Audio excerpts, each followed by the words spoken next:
In the last episode of MJ Sailing, we spent the day getting our cabin tops brought from the side of the tent to somewhat in place on the boat. We tried doing all of this with only 3 people and a backhoe, but in the end, we knew that we would need at least one more set of hands to move the heavy centerpiece fully into place. After 8 years of the nomadic life, involving crossing oceans in a 34-foot Sabre, refitting an aluminum boat, and then taking that to the Arctic Circle, we're back at it again with a brand new build. This is Matt, and I'm Jessica. Make sure to hit the subscribe button and join us every week as we start our newest project of building a 42-foot catamaran from the ground up. Yeah, keep on coming.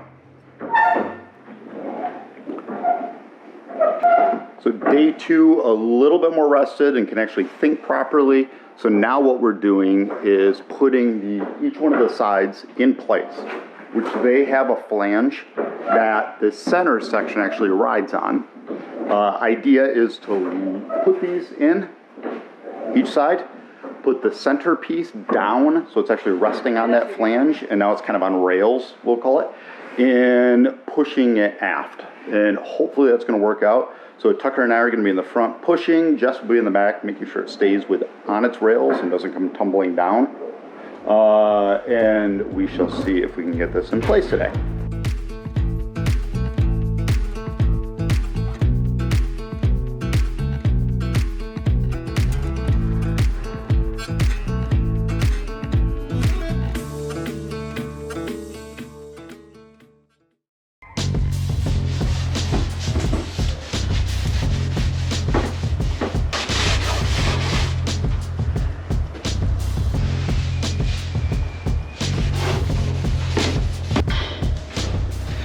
This is the cover that's going to go over the top of this beam. Again, the beam is structural. This is purely a cover, so there's no real strength needed in it.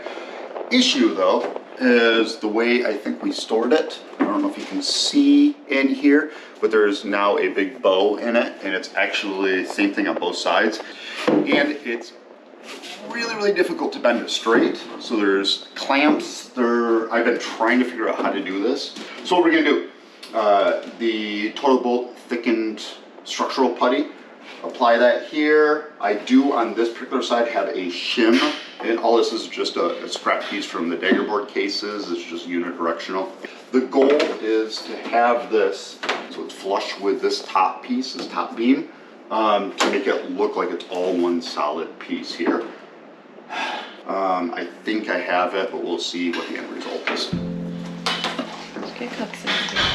Huh?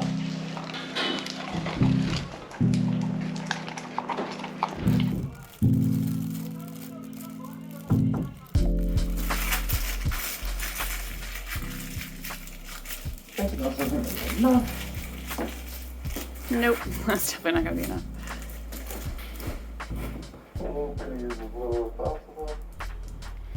With a bag full of our Total Boat thickened polyester resin, Matt's plan was to make an initial bead to bond on the shim, before covering the entire surface to put on the cover.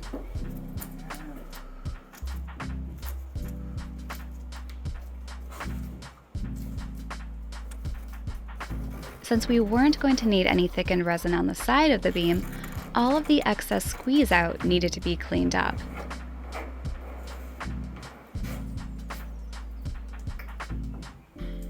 Then, the entire beam was covered to give the best bond possible between it and the cover.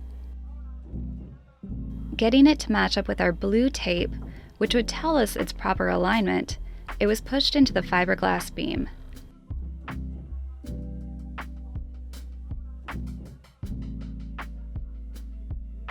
To get it to stay in position, we used C-clamps to go around each side, but also added a protective buffer of scrap foam core to keep from damaging the gel coat of the cover.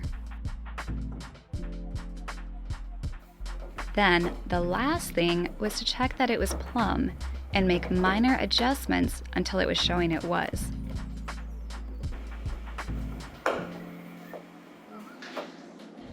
Clamps are off, and It actually worked. There was a lot less spring back than what I thought. You can see it still kind of is movable. But it did end up a lot flatter, a lot straighter than what I ever would have thought. But it looks pretty good. What I'll do later then, after we do the other side, is put those clamps back on here, press this in, and then glass this side, which will hold its shape then. And then what I'll do is I'll put a straight edge on this, kind of a beam to hold this edge in, because you can see it's still movable. And then we'll glass that edge in there as well, which will be perfectly aligned then, we hope. Now onto this one. Now this one. Sunny air, it is beautiful. And I've got our disposable cups marked for 8, 12, and 16 ounces.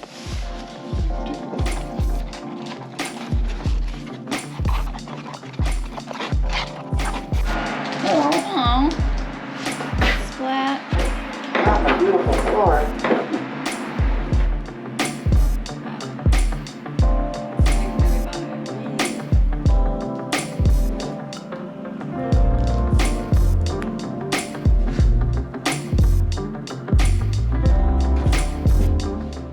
On this side, Matt had drilled in a cleat, which would be moved over the cover once it was on, to help keep it in place.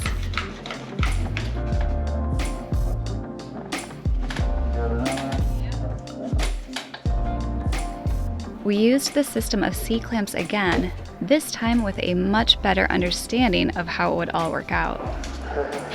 Can you go get me a Phillips screwdriver, please?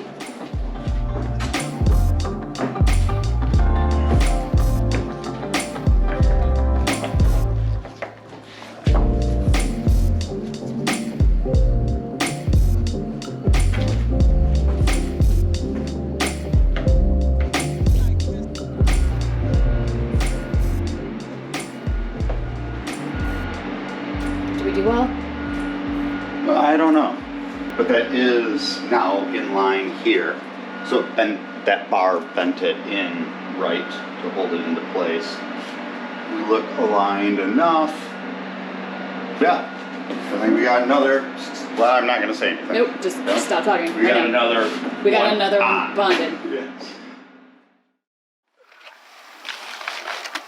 It's not easy being a peasant. Ever since Jessica became a proper lady, she treats us commoners like garbage. This is my home now. It stinks, and I stink, like the filth I am.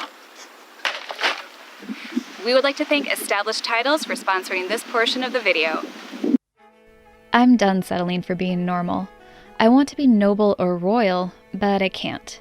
What I can do, though, is become a certified lady by purchasing 1 square foot of land in Scotland.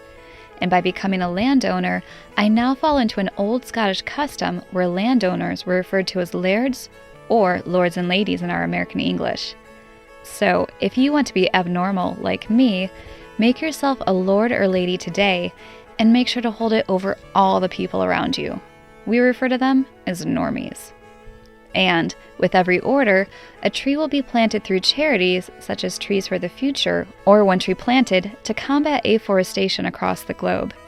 After spending 3 months sailing in Scotland and seeing all the natural beauty surrounding us, we want to keep future generations experiencing the same splendor we have.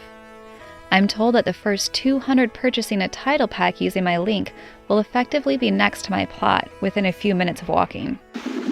I tell you, she has me doing the worst things now that she's a lady. Sweeping the sand before she walks across it. It's sand. Spoiled is what she is. Spoiled and all high and mighty. Make sure to check out our link in the description box below and use the code MJSailing for an additional 10% off their already massive sales going on. Good night, peasant. Good night, you prissy cunt. Today we are taking a little break from boat work and we're going to help Tucker do sea trials on his new boat because in the next few days we're going to be taking it, or I should say he'll be taking it over to Annapolis to help out with the boat show. Got her warming up? Yeah.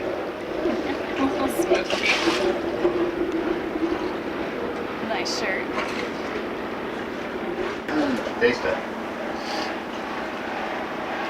Personally, Personally, I think that Lovely view. Tucker has one of the best views of the marina from up on his fly bridge. Yeah, I told you.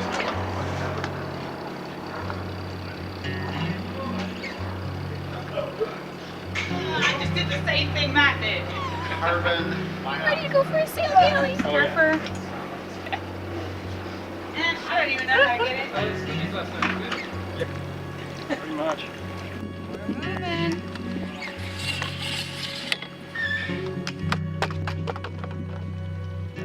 Yeah, look at you go.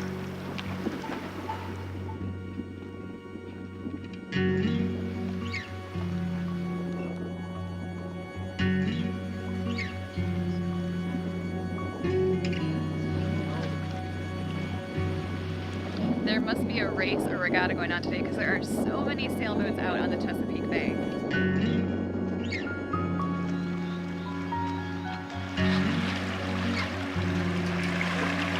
Are you not enjoying this?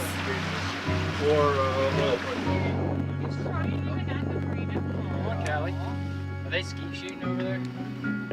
Yep. Oh, yeah, I heard a gunshot. Come in way too fast. And you're sitting there trying to get it turned over and then try to beat it down. Do you ever have a moment where, like, because they said somebody was sitting at a loss for words right now, you just go to push it and then they're in the way and you like sweat up and working too much that angle that you need to get.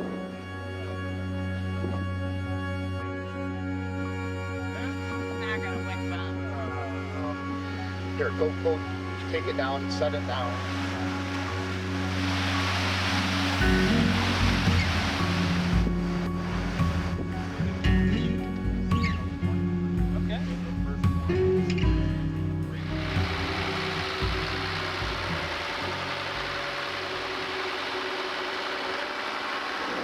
There's a momentary panic when we smelled something, which I think was actually just the container behind us here, but it kind of smelled like burning. So Matt did a quick engine check, but everything's good.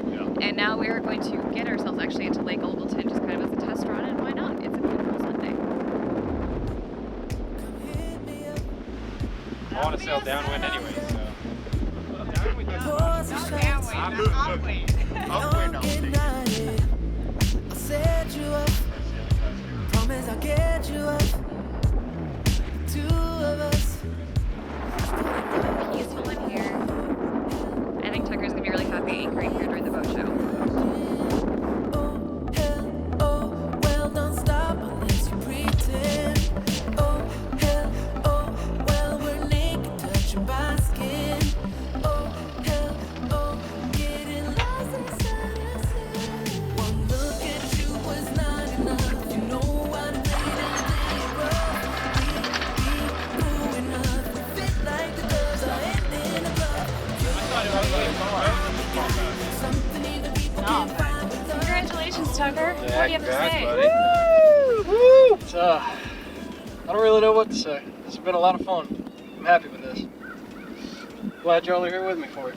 I'd say it's a fairly successful maiden voyage. Yeah, Fairly. we dropped the anchor for just a second so we could kind of practice, and of course we had to break out just 67 Bay Ridge bourbon and have a little toast. Matt doesn't partake in bourbon drinking, so it was just the four of us kind of sipping, but beautiful afternoon. If this is like a lead up to what boat show is going to be, it's just going to be absolutely amazing. So kind of sad that we can't spend more time here, but the excitement's going to come in just a few days, so we got to get back to our boat, finish up projects, clean up, and then head back over here where we're going to be aboard Westwind, Just boat right in this lake.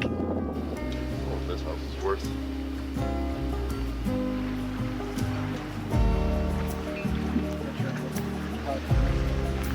Yeah. And me and Come on, you know, so well.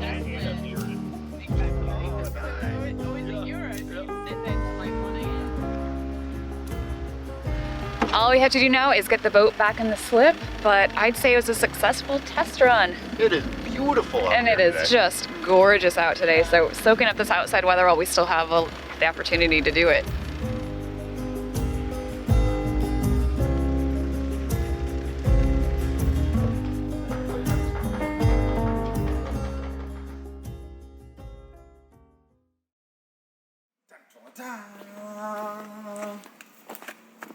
We have Delivery day.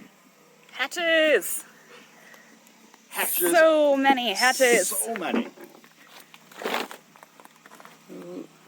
Look at this. Isn't this exciting? This is the start. We are not going to be putting all of these in right away, but what we're doing is we're cutting them out. We're going to start placing a few of them, just make sure we get sizing right and that kind of stuff, because my big fear is us dropping stuff on them. The goal, though, is to have the boat all sealed up before we pull out of the tent, obviously, next spring. So this is going to be kind of a slow process, to be ongoing over the next couple of months of installing these, getting them, everything in place, and make sure they're sealed properly. That's the 4444. The other ones, as soon as they come in, I will give you a call, let you know. Awesome! You are the best. Nice. Wow, look at that.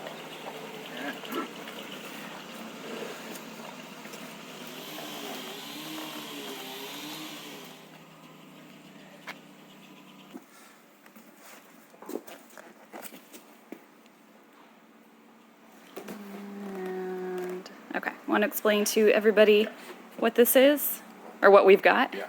Well, how's that for service? So this is the inventory that they had in the U.S. of the hatches that we chose for the size, for the orientation that we needed. What it consists of are 3 of the 4 that are necessary for that front section, the area that we've had tape on to kind of signify what our front hatches are going to be. 1 of the 4 of our deck hatches, and then 2 other deck hatches. These are little small ones that are going to be in the hallway or passageway on the owner's side and in the head on the port side.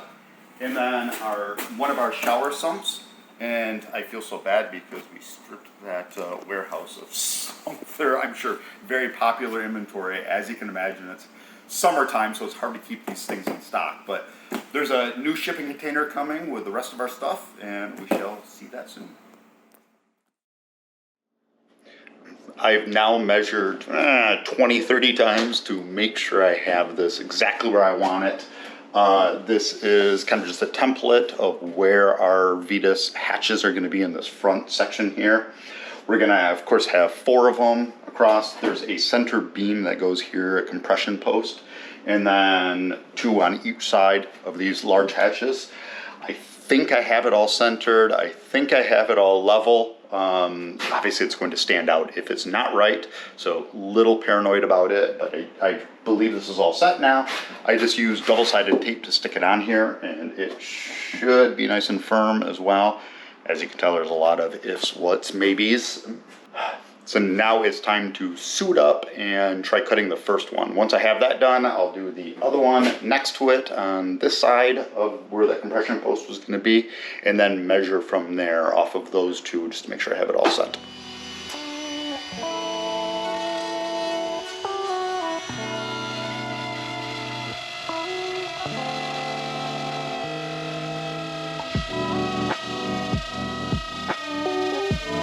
So round 2, the first one, I made the mistake of thinking that my old beat up router bit was going to be sufficient for it.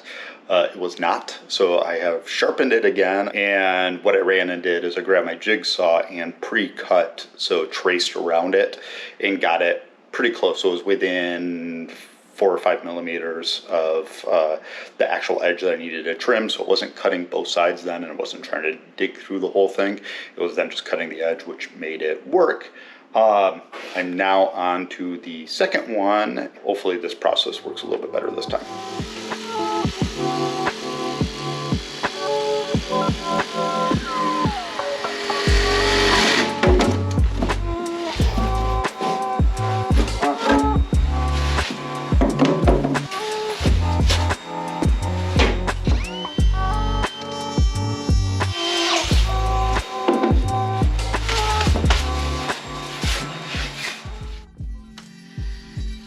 After the openings had been cut for our new hatches, those cutouts would have to be reinforced with extra fiberglass. Using a router, Matt decored our foam to a thickness of 10 millimeters, which we'd be going back to later that day and filling.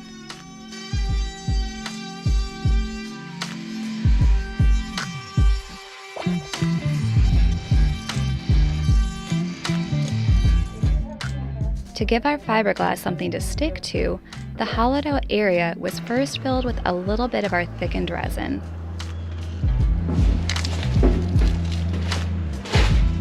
You can see that little bed of thickened resin that our unidirectional will go in.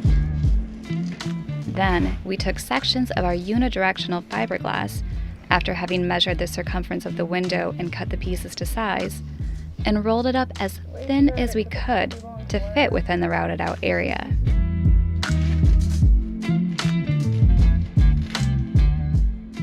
While I held onto the slack, Matt worked it into place, making sure that none of it was sticking out past the edges.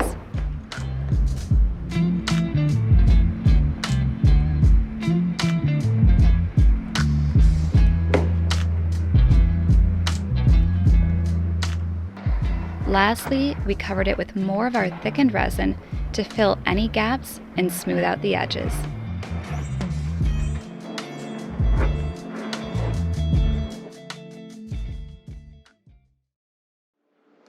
I would kind of figure this is going to need an explanation as to what we're actually doing here. Now we are using these Vetus flush hatches, same ones that we're using on the deck and everywhere else. Now they stick basically proud from the edge, about 35 millimeters. With any of them that are going on the deck, we're making molded pieces that recess that down so it's completely flush. Well, here they are sitting proud and they're just sitting on this lip. How we're going to get that big flush look up here is we're going to use trim pieces to bring it out, basically just a low density foam, something that's not a heavy weight with glass on it, and then put a piece of acrylic. So that will make up for that 35 millimeters that will go all the way around. When you're looking at it from the front, it'll be all just one big black section across here until we pop open these hatches, and it kind of gives that illusion that we're looking for.